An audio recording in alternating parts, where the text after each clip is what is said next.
Support comes from Mosby Building Arts, on a mission to create remodeling experiences worthy of 5-star online reviews. See the difference at callmosby.com. This is St. Louis on the Air on St. Louis Public Radio. I'm Danny Wysentowski, in for Elaine Cha. In the early 2000s, a squad of corrupt police officers spread havoc in the lives of innocent people in St. Louis City. For years, these dirty cops stole cash and planted evidence and got away with it. It wasn't until 2008 when federal indictments exposed those schemes, how the officers had robbed drug dealers and charged other people to take the fall. The scandal was more than an embarrassment for the St. Louis Metropolitan Police Department. People spent years in prison based only on the words of officers like Bobby Garrett, whom the FBI called, quote, the worst of the worst for the ways he had betrayed the citizens he was supposed to protect. Some of those citizens got justice. They were released from prison, and when they sued the department, juries awarded them millions of dollars in damages. And that's what happened to a man named Michael Holmes.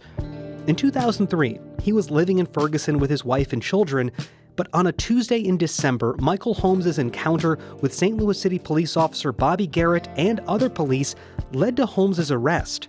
He faced several charges, including distribution of crack cocaine. A jury found him guilty. A judge sentenced him to 25 years in prison, and it was, as it turns out, a case built on lies. After 5 years behind bars, a judge released Holmes from prison. It was after the FBI and an internal police investigation exposed the officers involved in his case as corrupt. In 2016, Holmes was awarded $2.5 million by a jury for the injustice and the loss of freedom he had endured. But today, 10 years later, Holmes hasn't seen $1 of that judgment. The reason why is bigger than just his case, and it's a topic we've covered recently on this show. It involves a massive legal dispute over whether the city of St. Louis or the state of Missouri is legally responsible for the St. Louis Police Department. More than 70 cases, including that of Michael Holmes, are caught in a frustrating legal limbo as they await clarity from the Missouri Supreme Court or action from the legislature. The story of this legal fight is still being written, but the story of Michael Holmes has never been told outside of the legal system in his own voice until now. And I just told him, no matter what, I'm not going to lie on myself and say I did anything that I didn't do. And so therefore, even if I have to go to prison for 25 years, I'll go in prison with my integrity intact. I will not lose my integrity to God and nobody else. Earlier this week, I interviewed Michael Holmes and his attorney, David Owens. It is the first time Holmes has shared his experience with the media. I began by asking him to take us back 23 years to December 9th, 2003. The day Holmes, completely oblivious to what was about to happen, visited his grandmother's home in St. Louis City. He recalled that he was exiting a bathroom when he came face to face with the police officers who would alter his life. So I heard footsteps coming up the stairway. I'm thinking it's my uncle and I'm coming back from getting a beer. Well, I step out into the hallway and the police, they grabbing me coming through the stairway door. And they said, take him downstairs. I'm like, wait a minute, what's going on? They grab me, put my hands behind my back, and take me downstairs to the first floor in the hallway. I'm asking the man that's standing up there, what's going on? Why you got me in handcuffs? Why am I sitting down there? What's going on? He just said, listen, I don't know what's going on. You have to ask the arresting officer. That's the only information I got. Now, at this point, I'm thinking something's going on wrong here.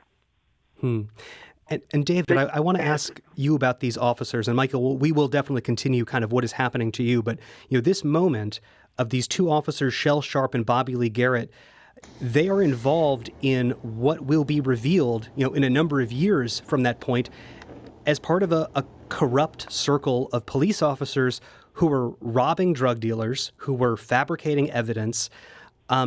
David, looking back on what happened on December 9th, 2003, is there anything that is important, I think, for us to understand about how these officers, Sharp and Garrett, constructed these schemes to, entrap people like Michael Holmes? What do we know about how this came together, now that we're looking back at this 23 years later? Yeah, I mean, we know it's pretty breathtaking. It is the way that this was figured out was Bobby Garrett was first caught up in a scheme where the federal government thought he was up to something wrong, and basically found an incident where he took drugs and money from one drug dealer and then planted it on an innocent person. And it was a sting operation that the feds conducted. And so they, these officers were involved in taking money and drugs. And obviously, if the idea is that if you plant the drugs on the innocent person, they won't have any thing to say about how or why this stuff came from. And if you steal from the drug dealers, they can't complain either because they're drug dealers.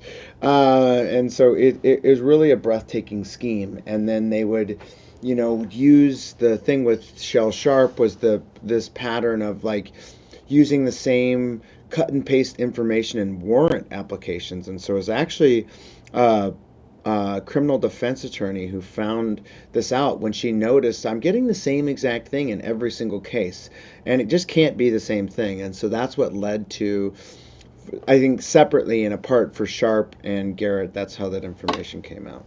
Michael, had you ever heard of such a thing happening, that officers were going around neighborhoods and, planting evidence and stealing money from people? Listen, growing up in St. Louis as a black man, that happens daily. So that didn't surprise me. What surprised me is that they attacked me knowing I was 40-some years old, had never been arrested ever, and there was nothing they could tie me to for anything because I wasn't that type of person. Michael, looking at the legal filings from your cases, and I spent some time looking over, 2 decades of your cases here. It is amazing to see these two versions of what happens on that day, December 9th of 2003. The one is the one you've described for us, this visit to your family's home in St. Louis and seeing your uncle and cousins. But the other is the one that is submitted by these officers. And the version of you that they describe is someone who had, I think, 200 grams of crack cocaine, who possessed a shotgun and a rifle, an ounce of heroin. And all of these are the things that lead to your criminal charges at that time. When did you finally learn about this version of yourself, this version of that day that they were alleging had happened? And ask yourself one thing. If I had all of that, how do they let a drug dealer that had so much stuff leave out the police station that night, with no charges whatsoever? So if I was a drug dealer, why didn't I have any drugs on me, in my truck, pistol, anything? And why would they let me go that night with no charges if I had all the stuff that they claimed I had? Why would they let me go? Then 2 weeks later, I get picked up out in St. Anne, and they said, well, they got some charges against you in the city something happened 2 weeks ago. I'm like, what? I found about these charges 2 weeks later. And Michael, that is a great point. And yet, at your trial in 2006, you are convicted on these charges, related to all of these things they allege you possessed. And I understand that the witness, the single witness that testified for the prosecution, that was Officer Sharp. And there was no other real evidence. You were sentenced to 25 years in federal prison. That must have been extremely difficult to hear. What was that trial experience like? Did you insist that you were innocent throughout? Sir, my trial lasted approximately an hour and a half to 2 hours. I had 11 witnesses at my trial for me. They had a witness, their own specialist said Mr. Holmes' fingerprints wasn't on anything in that house. Now, if I lived there And my fingerprints isn't on anything in that house. How is that possible? But they found 11 fingerprints and 2 more that they couldn't even identify. 11 fingerprints of police officers on all that stuff. Mr. Holmes' fingerprints isn't on anything. And then they also said, well, where's the evidence? We don't know where's it at. Then they said, okay, well, what's going on? Then they said, well, if he lived here, how come there's no mail for him here? We found 1 letter. Sir, I would tell you, you can move away from a house and there would be more than 1 letter that show up. They had 1 piece of letter from that house that came to me a year ago, and it hadn't even been opened. And it was from one of my bank statements. It had never been opened. That's what they submitted at trial to the jury, 1 piece of mail. Now, if I lived in that house, sir, I didn't have no clothes in that house. I didn't have a toothbrush in that house. I'm diabetic. I didn't have no insulin in that house. I didn't have anything in that house to even let them even think that I lived there. No shoes, no clothes, no nothing. How did I live there? Yeah. And David Owens, you as an attorney, you were not representing Michael Holmes in this criminal trial in 2006. You came later on, but you looked, I assume, at this case. What stands out to you about this trial? It seems like there should be a lot of evidence to prove that a person possesses drugs, possesses weapons, and yet it all comes down to this officer's testimony. How did that happen? I think it's pretty typical, actually. That it shows you the level of faith that we place in law enforcement officers as a society, and the criminal legal system. It turns on the truth of officers, and so when an officer says, "I came in and I did this, and we wrote these reports and we found this," they are trusted, and that's sort of a bedrock of the system. So I think sometimes you may think that you get more like CSI and all of this kind of crazy stuff, but time and time again, day in and day out, especially when it comes to things like prosecuting drug crimes, it can often be just the word of the officer. And when they're hiding evidence of their own misconduct, when they're hiding things that show that they know that they're lying, then the deck is really stacked against the criminal defendant. We're listening this hour to my interview with Michael Holmes and attorney David Owens. Holmes was arrested in 2003 on drug charges and sentenced to 25 years. But the St. Louis City officers who arrested him were later exposed by the FBI for fabricating evidence to put innocent people in prison. Holmes was exonerated and released by a judge in 2011. Michael, I want to ask about this moment that must have been so difficult for you to hear that sentence of 25 years. What did you experience when you got that news? Did you believe that you could eventually prove your innocence? Well, I was shocked because I couldn't believe that they even found me guilty of anything. The next thing, I just knew I had to believe in my God, Jehovah. And I just told him, no matter what, I'm not going to lie on myself and say I did anything that I didn't do. And so therefore, even if I have to go to prison for 25 years, I'll go in prison with my integrity intact. I will not lose my integrity to God and nobody else. So that's how I just figured. I just said, well, I told my wife, stop crying, my second wife, and I told my mother, don't cry, I'll be all right. But I just said, I'll just have to do the time but I knew in time, my God will exonerate me. I knew it. I just wasn't going to worry about it. But I didn't want my wife and my mother to suffer and thinking that I was going to go in prison and be hurt or harmed in some way. Michael, what is really unbelievable about your stories, your trial is over in 2006, and it's 1 year later, I think, maybe less than a year, where the FBI and Police Internal Affairs set up a sting operation with a Cadillac, $5,000 in cash, and they begin to unravel this police corruption circle. And they managed to ensnare 3 officers. There was Bobby Lee Garrett, Vincent Carr, Leo Liston, and this becomes a rolling controversy. David, while Michael is in prison, this case is unfolding, and these officers are shown that they repeatedly preyed on people, particularly the officers that dealt with Michael Holmes. There's a lot that happens as the investigation continues. All of these officers are punished to some degree. They serve a fairly short amount of time in prison. They lose their jobs. Was this unusual to see a case of police corruption exposed in this way and implicating, one attorney estimated it was 1,000 cases that these officers could have touched and spoiled in a way. How rare is this kind of scenario? What stands out about it to you? I don't know. I mean, I think I don't know that it was that breathtaking of a scenario, or that it was, I don't know that attorney who said something about 1,000 things, and I don't know that I think that the misconduct that happened was so especially egregious. This is a case where, in Holmes' civil trial, the officers had a story to tell, and Holmes had a story to tell. The jury sided with us. But police misconduct is pervasive. It's part of the system. It's there are some academics who call it test-a-lying, instead of testifying in court. I think that you've seen other things like this, but I don't want to characterize it as some egregious outlier thing here, that is like, oh my God, this could never occur, because I think that it is something that happens regularly, and it happens within the context of our system.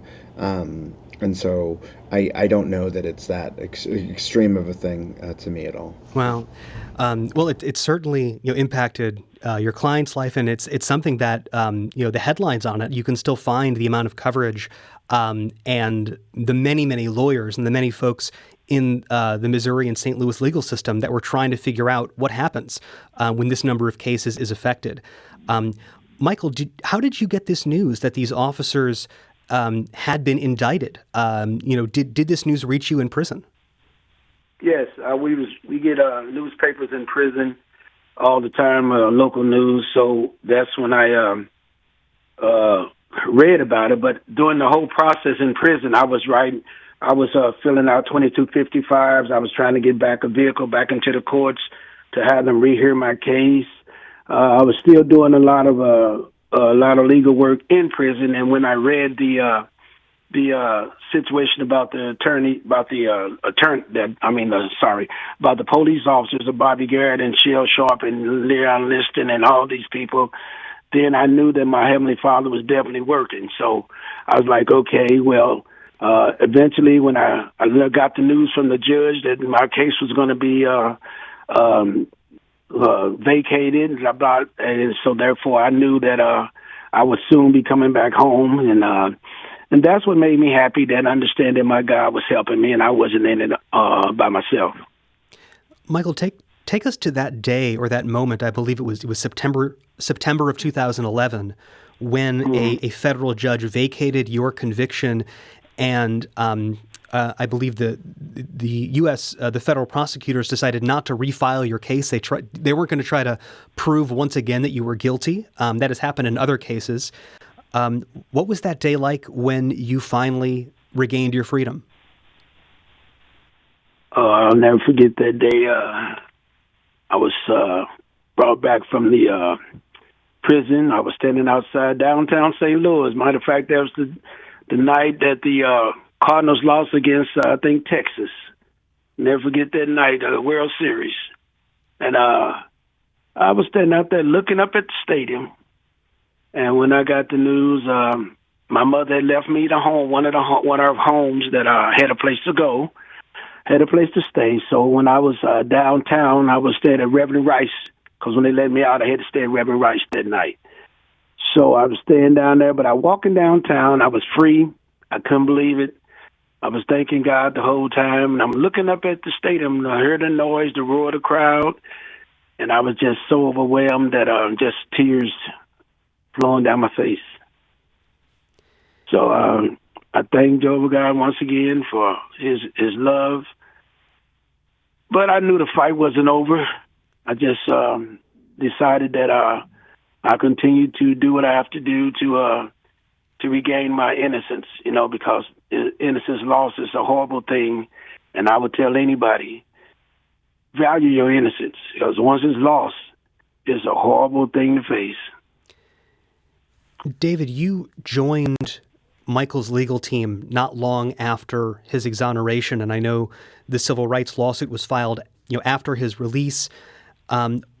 You were working on this lawsuit and hoping that it would make Michael whole to some degree, obviously with a jury verdict or monetary settlement.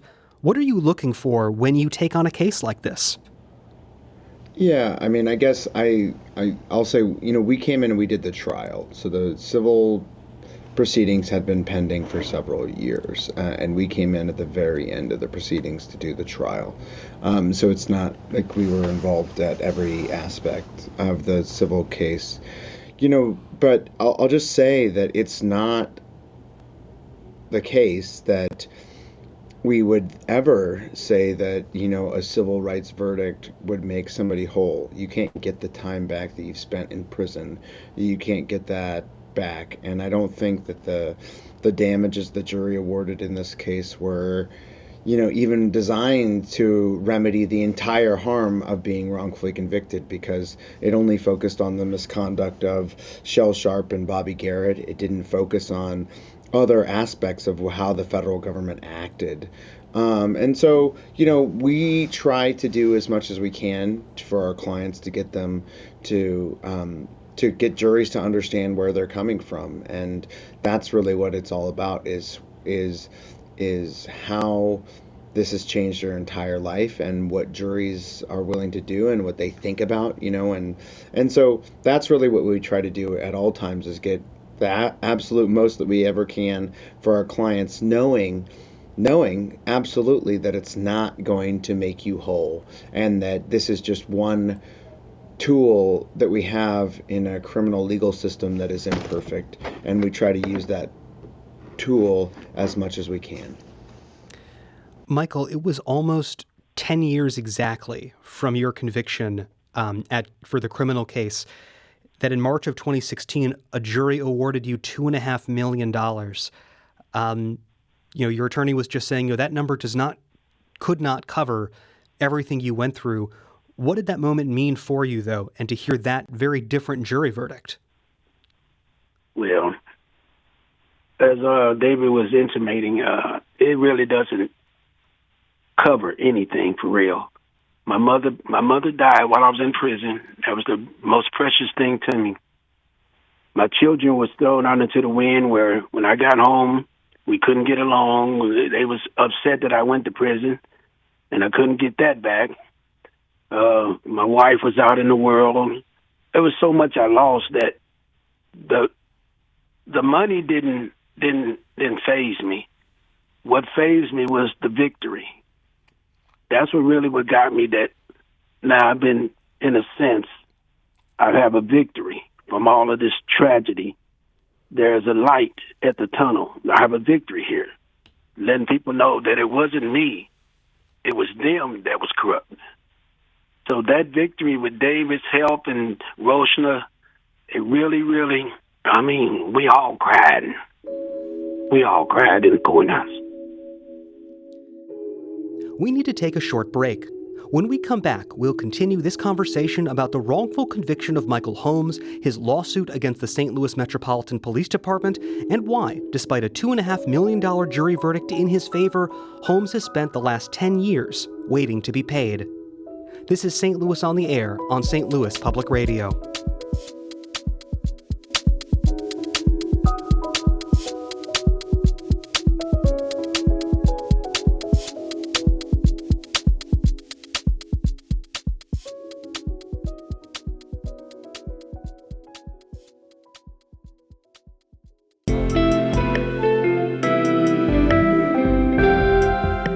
The Gateway brings you the day's news each weekday from around the St. Louis region and the state capitals in Jefferson City. Our schools are accredited.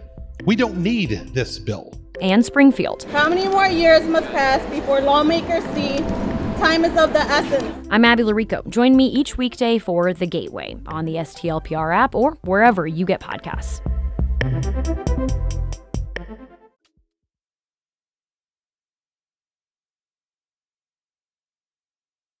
Welcome back. I'm Danny Wysentowski, in for Elaine Cha. Let's return to my conversation with Michael Holmes and attorney David Owens.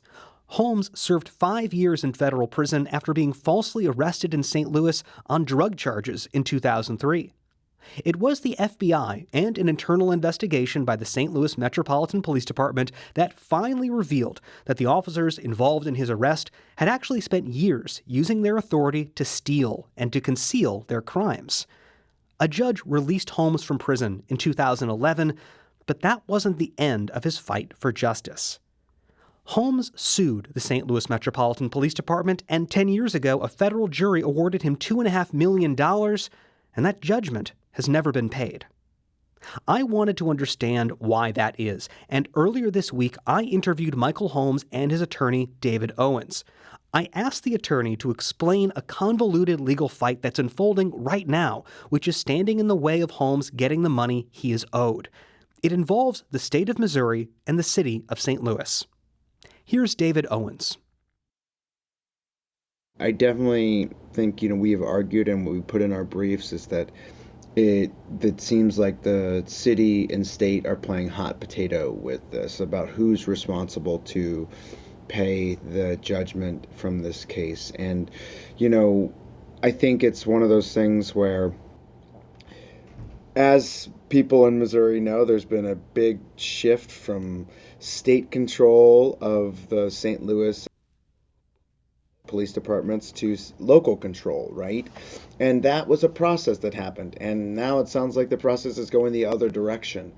And so those are things that just happened in the world, and where in tons of other cases, people who are similarly situated as Michael Holmes, who had lawsuits that arose out of incidents that happened when there was when the police were under state control, but whose lawsuits weren't filed until the police were under city control, they were able to be paid regardless of that background change. And I don't know why this situation is different. I don't know why they were willing to pay Matthew Cox or Stephen Holmes or another guy named George Allen, all of whom were wrongfully convicted, and Cox and Jones both had either Shell Sharp or Bobby Garrett involved in their cases, the same as Michael. I don't know, and that's not really for me to answer or to guess, other than to say they don't want to pay, and not paying is better than paying. But at the end of the day, there's been interest accruing on this judgment that was entered 10 years ago, right?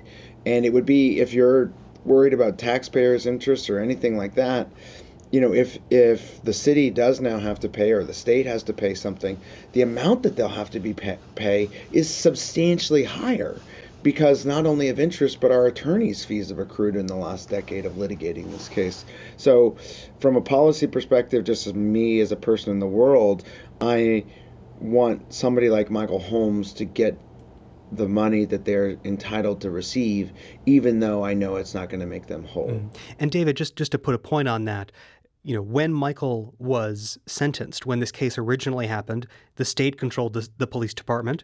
In 2016, when you won this jury trial, it was the city that controlled the police department, and there was a judgment that the city is supposed to be responsible for these settlements. And then just last year, the state took over the police department once again, and we have now entered what one journalist that I interviewed about this, a legal morass between the city and state. When we talked about this before, I asked a question of, does it matter who pays? Is there really any difference from your and Michael's perspective of whether it's the city or state that pays this $2.5, plus many more $1 million potentially? It is definitely a legal morass, and it is definitely one that, at the end of the day, I think that we spoke about this before. Mr. Holmes doesn't care who pays, right? And and it just needs to be paid so people can move on in their lives. Like, one of the reasons that the legal system exists and why we have trials is to get to finality. And now for over a decade, that finality has been taken away. So our hope is that someone will be required to pay, they'll pay up soon, and we can just move on with our lives. Michael, you've been waiting a decade for just this settlement, and you have lost more than 2 decades of your life to this entire situation. What have you had to put on hold while this legal case is played out? What are you waiting to do, hopefully with some of this settlement, that would allow you to move on to some degree? Yeah. Once again, as I told you, if I had got the settlement back in 2016, I could have helped my children. My oldest son, died in 2017 because he got killed in Kansas City trying to work a job, and he got killed. So I could have helped him out of his situation. I could have helped my daughters. Could have helped my aunts, cousins. There's a lot of people in my family I could have helped that I wasn't able to. Also, it's like I had to move away from St. Louis because I knew I was in danger, staying there. So I had to move away on my own. I don't have any family around me at this time, just me. And I don't want my children to be in any danger. So I have to do the things I have to do to keep them safe by me staying away from them. So it's really ongoing. It's like 23 years of tragedy. It's like, I can't believe it. There's 23 years and 2 times in the Supreme Court. 2 times. My case has been in the Supreme Court twice. I ain't never heard it before. That somebody's case been in the Supreme Court twice. But it's there twice. It's mind-boggling. The whole case, if you read it, and some scholars study it, they'll say this is mind-boggling. The justice system is mind-boggling. That's all I can say. And I'm just trying to, like David said, I just want to put all this behind me and move on because I'm looking over my shoulder every day, and that's stressful. That's stressful. Looking over my shoulder. David, these officers who were involved in Michael's case and were exposed as part of this corruption, some of them serve time in prison. Bobby Lee Garrett, 28 months. Vincent Carr, a year and a day. Leo Liston was sentenced to 3 months in federal prison. They've had to pay some restitution of several $1,000s. These sentences, though, and these criminal punishments are incredibly light compared to what Michael Holmes went through. Are these punishments, were you surprised at how light they really were, or is this expected with the protections that officers generally have with the conduct they do on the job? Well, I don't think that certainly Michael Holmes or myself think that the criminal legal system is a perfect system. And I'm not looking to the criminal legal system to solve the social problems that exist. And so, one thing I will emphasize, you're mentioning these criminal sentences, none of those had to do with any conduct related to Michael Holmes. None of those had to do with, anything pertaining to Mr. Holmes, So the criminal standard is a high bar. Prosecuting cops is a high bar. There's a lot of research academically about how infrequently police are charged with crimes in situations where sort of quote unquote regular people would be charged. And so I'm not at all surprised by this. Like I said, this is consistent with the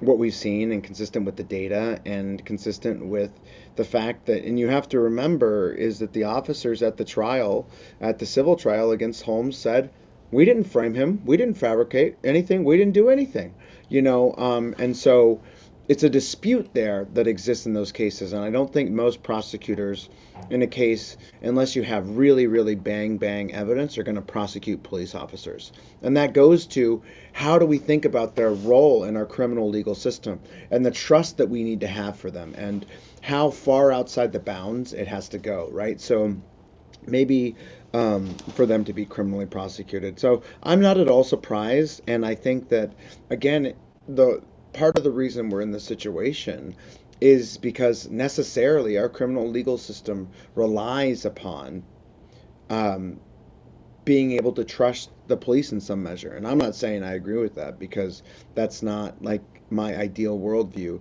But in terms of like what we know from studying the data and studying this from an academic perspective, the things that you've seen here are consistent with that data. And it's really the legislatures or other politicians' role to figure out how to get police accountability while protecting our communities.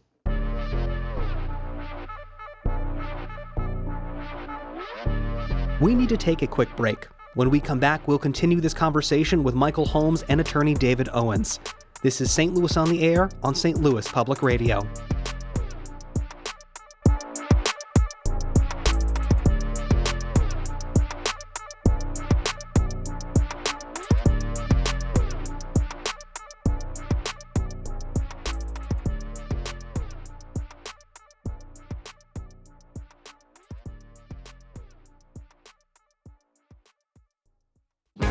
If you have a smart speaker, you have access to the entire world of NPR and St. Louis Public Radio. All the latest news and all the captivating stories. Activate our voices with yours by telling your smart speaker to play St. Louis Public Radio.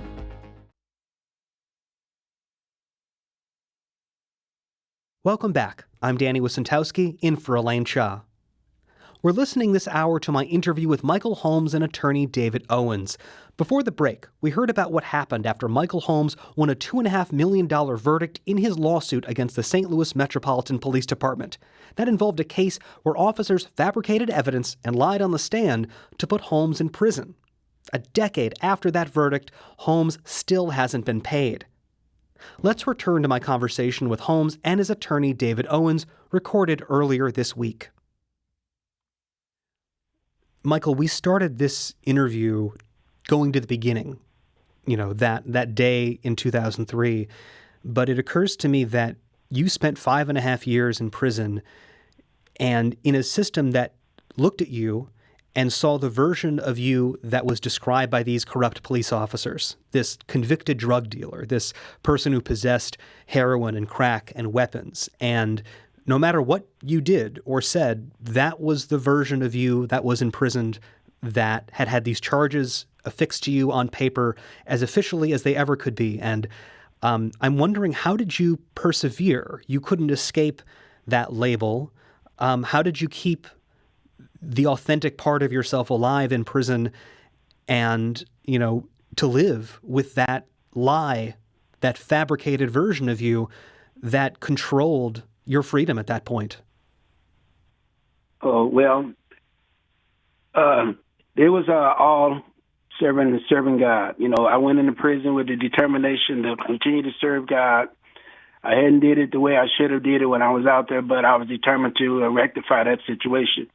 But what happened was, actually, when I went in prison, I met some nice prisoners. One was a guy who knew the law inside and out. He had wrote law for the federal government. He read my case. He liked me. A lot of people like me. When they met me, they're like, "Man, what are you doing here in prison? You ain't nothing like these people in prison." So they read my case. And he said, "You was innocent. Your attorney didn't do nothing." I said, "Well, that's why I'm here. I've been kidnapped." So therefore, they started doing legal work for me for free. I didn't have any money. So they started doing legal work for me for free. So I was known around the compound in Memphis. I was in Memphis, Tennessee, in prison, Forest City also. So that everybody around the compound, even the COs, the correction officers, they knew I was different. They like, "No, this guy's not a criminal, blah, blah, blah." And they said, "We're not going to treat him like that." And they did it. Thank God. They didn't treat me like a criminal. They gave me special privileges in prison. And I thank God he looked out for me.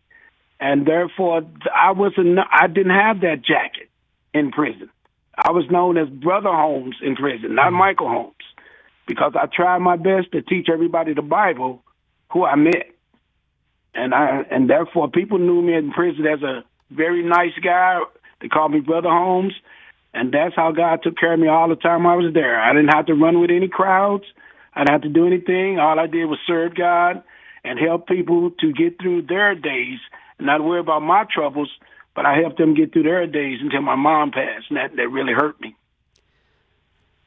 Michael, when I look at your case and I see that the number of people who were victims to these officers, and it wasn't just you who were sentenced to many years in prison, and it wasn't just you who eventually got settlements out of this. There are several other folks who were directly imprisoned and lost their freedom because of these officers the way you did. There was discussion at the time when this scandal arose that there were, hundreds, and there was a number. It was Catherine Hanaway, actually, the then U.S. attorney, who's the current attorney general, who estimated the number of cases these officers had affected at around 1,000.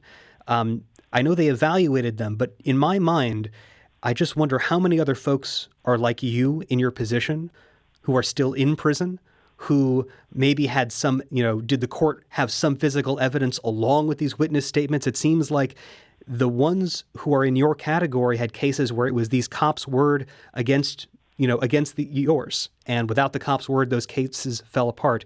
Do you worry that there are others like you, that there are other victims of these officers who are trying to keep the faith in the way that you did for 5 years? Well, this is the key that David was trying to express to you earlier.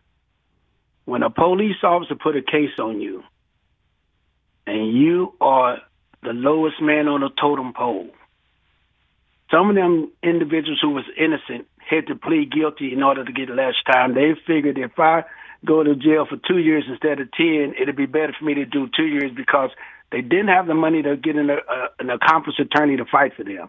They don't have that. We're just low people on the street trying to live. So, yes, I know there's a lot of people in prison that's innocent. I've talked to them. But once again, what they did to themselves that I didn't do, I didn't care if I did 25 years. I wasn't going to do it lying on myself. And some of them are forced to lie on themselves just to get less time. That's how they hurt themselves. They can't come back. Once they lie on themselves, you can't come back and tell the judge, I lied on myself. You can't do that. So therefore, the vehicle is shut of getting back into the system to get compensated is shut off by their own means of lying. Don't do that. But there are those who have not lied that's been railroaded to prison by the conduct of police officers. Yes, there's a lot of them in there. And they have destroyed families in the city of St. Louis for that reason. A lot of families have been destroyed, black families, fathers taken away from their children, from their parents. All of that has happened in all the years I've been in St. Louis. Michael, you are not living in St. Louis now, as you let us know. Is there a future where you hope to return here, where things will feel safe for you? Never. Never. Never. No. Never. I will never return to St. Louis to live at all. That is not a place. No. Just no. I'm just going to say no. I don't tell other people where to live. It's not a place where I ever wanted to live because I was a teenager or when I grew up, 18 years old, I moved to California. I didn't want to live in St. Louis. I worked there for years until I was I think 22 when I left and moved to California for years. I didn't like St. Louis. I didn't like how it was run. And it's okay. It's okay for some. It's just that I just couldn't do it. David, in our last couple minutes, we've covered a lot of material here. Is there any final thought or insight that you want to leave with people when they think about 23 years of this case for Michael Holmes or 10 years of legal battles that you've overseen? Well, I'm just saying all I wanted all this thing was justice. That's all. I just wanted to be exonerated, which I am in the United States Book of Exonerees in America. I'm in that book. I've been exonerated in a lot of respects. I thank God for everything. I thank David and Roaster for all they've done because they didn't have to take my case. But I thank them and I thank God for directing their thoughts and everything. And I thank everybody who supported me through the years. And so therefore, I just wanted justice. And that seems like I can't get it. It seems like no matter how I act or what I do or what I don't do, I can't seem to receive justice out of St. Louis, Missouri. And David, do you have any final thoughts as Michael's attorney looking back at so many years of this and still having more legal fight ahead of you?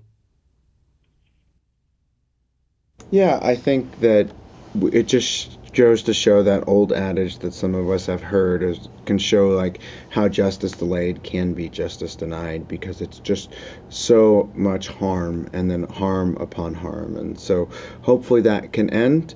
But if it won't, we will continue to advocate for Michael and to be there for him until it's all done. And that was attorney David Owens and Michael Holmes. I interviewed them earlier this week about Holmes' long fight to obtain justice from the St. Louis Metropolitan Police Department. Holmes was wrongfully arrested for drug crimes in 2003 and sentenced to 25 years in prison. Holmes was exonerated and regained his freedom in 2011. And although a jury awarded him $2.5 million in judgment, a legal dispute between the city of St. Louis and the state of Missouri has delayed that payment for 10 years. And last month, David Owens argued this case before the Missouri Supreme Court.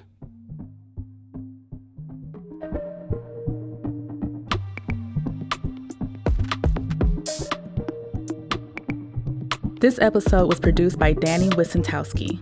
Audio engineering and podcast design by Aaron Dorr. Our executive producer is Alex Hoyer. St. Louis on the Air is a production of St. Louis Public Radio. Understanding starts here. Do you find yourself regularly listening to episodes of St. Louis on the Air? Suggest us to a friend you think might enjoy our conversations, and leave us a review and rating on Apple Podcasts on the App Store. It's the simplest way to help people discover our show. Thank you. St. Louis Public Radio is a member-supported service of the University of Missouri St. Louis.